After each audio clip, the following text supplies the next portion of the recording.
Hello दोस्तों, मैं हूं सूर्यकांत, आपका उद्यान मित्र एंडलेस नेचर मेरे यूट्यूब चैनल में मैं आप सभी दोस्तों का फिर से स्वागत करता हूं। इस वीडियो में आज हम एक सुंदर सजावटी उद्देश्य से ग्रो किया जाने वाला पेड़ जिसे सप्तपर्णी के नाम से जाना जाता है उसके बारे में कुछ नई बातें जानने की कोशिश करेंगे।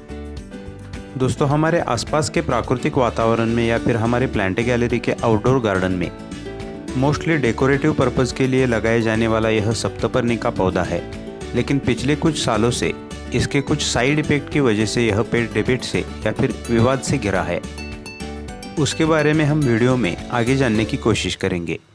इसलिए सबसे पहले हम थोड़ी सी इस पेड़ की हिस्ट्री देखेंगे। दोस्तों, इस सदाबहार एवरग्रीन पेड़ का वैज्ञानिक नाम अल्स्टोनिया स्कॉलरिस है और इसके जीन्स का अल्स्टोनिया यह नाम एडिनबर्ग के एक प्रसिद्ध वनस्पति शास्त्री चार्ल्स अल्स्टोन के सम्मान में रखा गया है। एपोसिनेसी या फिर डॉगबेन परिवार, जो लगभग 5000 से भी ज़्यादा अलग अलग प्लांट स्पीसीज का बड़ा परिवार है, उसमें इन अल्स्टोनिया की दुनिया भर में लगभग 40 से 60 स्वीकृत प्रजातियां पाई जाती हैं, जिसमें से ज़्यादा स्पीसीज मलेशिया के भौगोलिक क्षेत्र में पाई जाती है। नेटिवली या फिर मूल रूप से यह पौधा दक्षिण पूर्व एशिया का मूल निवासी है, जिसमें दक्षिण चीन का, हमारे भारत का और भारतीय उपमहाद्वीप का, साथ में मलेशिया और ऑस्ट्रेलिया का भौगोलिक प्रदेश आता है। यहाँ के प्राकृतिक आवास में ट्रॉपिकल जोन में यह पौधे प्राकृतिक रूप में बढ़ते पाए जाते हैं। हमारे भारत में ज़्यादातर हिमालय के आर्द्र वनों में यह पेड़ मुख्य रूप से बढ़ते पाए जाते हैं और हमारी बागबानी में इस पौधे को सजावटी उद्देश्य से दिल्ली में 1940 के दशक में गोल्फ लिंक्स कॉलोनी में पहली बार लगाया गया था और प्रादेशिक वितरण प्रणाली अनुसार इस पौधे को सप्तपर्णी, छत्रपर्णा, चितवन, सातवी, blackboard tree, milkwood tree, devil's tree, scholar tree, Indian cinchona, डेटाबार्क, विद्वान का पेड़, शैतान का पेड़, यक्षिणी का वृक्ष, ऐसे कई अनगिनत नामों से जाना पहचाना जाता है। दोस्तों, यह सुंदर सप्तपर्णी का पेड़ लगाने पर पिछले कुछ सालों से पाबंदी आने का सबसे प्रमुख कारण इसकी यह सुंदर फ्लावरिंग है, क्योंकि यह सप्तपर्णी का पेड़ उभयलिंगी वृक्ष प्रजाति का पेड़ होने के कारण यह ठंडी की शुरुआत में खिलने लगता है। वर्षा ऋतु लगभग खत्म होने के बाद अक्टूबर मंथ में या फिर शरद ऋतु में इस पेड़ पर इस तरह कलियों के घोंसले आने लगते हैं, जिसके बाद सुंदर सफ़ेद से हरे खुशबूदार फूलों के घोंसले से इस तरह यह पेड़ लबालब भर जाता है। मैंने शूट किए हुए इस सप्तपर्णी के पेड़ पर इस समय मतलब अक्टूबर मंथ में जो मैसिव फ्लावरिंग हो रही है वह आप देख रहे हो और यह फ्लावरिंग अब लगभग दिसंबर मंथ तक जारी रहेगी। फ्लावरिंग पीरियड के दौरान यह सफ़ेद से हरे फूलों से लगभग भरा हुआ सप्तपर्णी का पेड़ काफ़ी मनमोहक और नयनरम्य दिखाई देता है। यह सप्तपर्णी के फूल बेहद सुगंधित होते हैं। मलाईदार सफ़ेद से हरे इन फूलों के घोंसले रात रानी के फूलों की तरह एक तीव्र गंध या फिर स्ट्रॉन्ग खुशबू फैलाते हैं और इन फूलों की यही खुशबू कुछ लोगों को सरदर्द पैदा करती है। हालांकि यह समस्या सभी लोगों के लिए कॉमन नहीं है, लेकिन ज़्यादातर जो अस्थमा या फिर ब्रोंकाइटिस के मरीज़ होते हैं उन्हें इन फूलों की गंध से और इन फूलों के हवा में बिखरे हुए परागों से सांस लेने में तकलीफ होती है। इसलिए ज़्यादातर कुछ एलर्जिक लोगों के लिए इस सप्तपर्णी की अक्टूबर से दिसंबर मंथ के अंत तक चलने वाली इस पौधे की फ्लावरिंग एलर्जी का कारण बन जाती है और इसीलिए इस सप्तपर्णी के पेड़ को सोशल एरियाज़ में लगाने पर डिबेट हो रहा है। लेकिन प्राकृतिक तौर पर सृष्टि का हर पौधा या फिर हर जीव एक दूसरे से अलग अलग प्रोसेस से या फिर आदान प्रदान प्रक्रिया से जुड़ा हुआ है और ठीक उसी तरह परागीकरण क्रिया के लिए यह सप्तपर्णी के फूल तितलियां, मधुमक्खियां और अन्य पॉलिनेटर्स को आकर्षित करने के लिए तीव्र खुशबू या फिर गंध छोड़ते हैं और यह इस पेड़ की भी कुदरती प्रक्रिया है, लेकिन कुछ लोगों को इससे एलर्जी हो जाती है। साथ में एक अध्ययन के अनुसार इन फूलों का पराग अपने आप ज़्यादातर हवा में नहीं फैलता, बल्कि मधुमक्खियों के जैसे पॉलिनेटर्स के पंखों या पैरों से चिपककर उनके एक जगह से दूसरी जगह जाते समय या फिर ट्रैवलिंग करते समय इन फूलों के पराग इनडायरेक्टली हवा में फैल जाते हैं और उससे एलर्जेटिक लोगों को सांस लेते समय परेशानी हो जाती है। खासकर इस सप्तपर्णी का फ्लावरिंग पीरियड कड़ी सर्दियों के दिनों में आता है। तब रेनी सीजन की तुलना में लगभग आधी मतलब 40 से 45% वाटर ह्यूमिडिटी हवा में होती है और इसी आर्द्रता की वजह से हवा थोड़ी सी भारी हो जाती है और उस समय इस सप्तपर्णी के एक बड़े और परिपक्व पेड़ के नीचे सोने से या फिर इसके आसपास रहने वाले मोस्टली एलर्जिक लोगों को उनके फेफड़ों में पूरी तरह से हवा ना पहुंचने के कारण सांस लेने में कठिनाई हो जाती है और साथ में नींद न आने की समस्या भी हो सकती है। लेकिन यह समस्या सभी के लिए कॉमन नहीं है। ज़्यादातर जिन लोगों को दमा या फिर ब्रोंकाइटिस जैसी बीमारियां होती हैं, उन लोगों को यह समस्या हो सकती है। और वैसे भी आर्द्र वातावरण जैसे कि रेनी सीजन और ठंडी के दिनों में भी हवा में वाटर ह्यूमिडिटी या फिर हवा भारी होने के कारण बीमार लोगों में सांस लेने जैसी डिजीज़ भी उभर आती है। इसलिए मुझे लगता है कि जहां बड़े पैमाने पर इन पेड़ों की प्लांटेशन की गई हो और वहां लगभग सभी पेड़ों पर एक ही समय बड़ी संख्या में फ्लावरिंग होती हो, वहां रहने वाले मोस्टली एलर्जिक लोगों में शायद यह समस्या हो सकती है। लेकिन कुछ औषधीय उपयोग के साथ साथ मानव संसाधन की आपूर्ति के हेतु उपयोग में आने वाले इस सप्तपर्णी के पेड़ को जहरीला मानकर शहरों में, पार्कों में, सड़कों के किनारों पर विरल संख्या में सजावटी उद्देश्य लगाए हुए इन पेड़ों पर कुल्हाड़ी चलाना या फिर उन्हें काटना शायद उचित नहीं है, क्योंकि प्राकृतिक वातावरण में लगभग 100 फीट से भी ज़्यादा ऊंचाई तक बढ़ने वाले यह सप्तपर्णी के पेड़ पृथ्वी पर मौजूद बिग ट्रीज की श्रृंखला में आने वाले पेड़ है, जो जंगल की सबसे ऊपर की परत तक बढ़ते हैं, जिसे छत्र कहा जाता है। और ऐसे पेड़ों के वन पृथ्वी पर एक कवच या फिर छत्र के रूप में काम करते हैं, जो घनघोर वर्षा काल में अपनी गहरी और मजबूत जड़ प्रणाली के कारण पानी के तेज बहाव से मिट्टी के कटाव को रोकने का महत्वपूर्ण काम करते हैं, जिसके कारण पृथ्वी पर स्थित पहाड़ों की संरचना सुरक्षित होती है और बारिश के तेज बूंदों की गति जो मृदा आवरण को क्षति पहुंचाती है, वह इन बड़े पेड़ों पर गिरने के बाद उन बूंदों की गति आधे से भी कम हो जाती है और ज़मीन की सतह पर बहुत ही धीमी गति से वह रेन ड्रॉप्स पहुँचते हैं।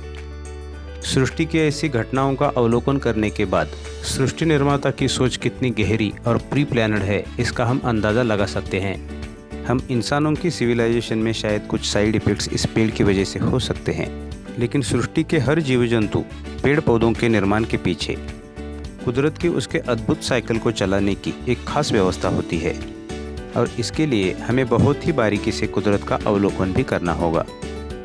दोस्तों, इस पेड़ को सप्तपर्णी इसलिए कहा जाता है कि इस पेड़ की छोटी छोटी ब्रांचेस या शाखाओं पर लगभग 6 से 11 गोलाकार पत्तियों की पत्रक का समूह होता है, लेकिन एवरेजली 7 पत्तियों का पत्रक कॉमन माना जाता है, इसलिए 7 पत्तियों वाला सप्तपर्णी ऐसा नाम इस पेड़ को मिला है। अब यहाँ देखिए, इस सप्तपर्णी के एक पत्रक में 7 पत्तियाँ हैं। वहाँ से नज़दीकी दूसरी शाखा पर इस तरह 9 पत्तियों का पत्रक है और इसी सप्तपर्णी के पौधे पर तीसरी ओर इस तरह 8 पत्तियों का पत्रक है और इस पत्रक में लगभग 10 पत्तियों का समूह है, लेकिन सामान्य तौर पर 7 पत्तियों का समूह माना जाता है।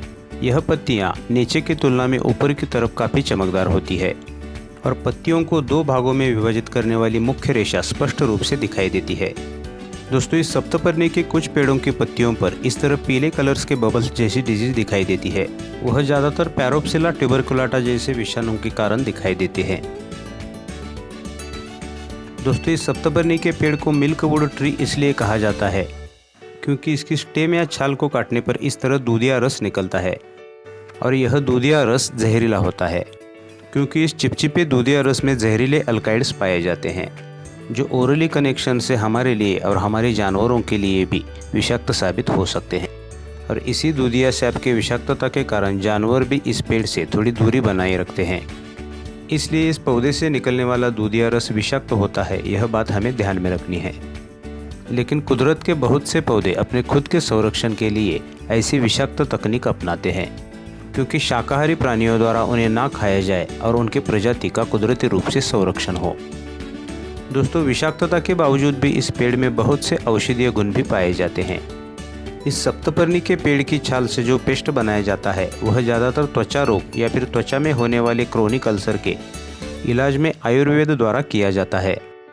साथ में महिलाओं की प्रसव क्रिया के बाद महिलाओं में स्तनपान क्रिया को बढ़ाने में इस पेड़ की छाल से बनाई हुई पेस्ट को औषधि के रूप में दिया जाता है।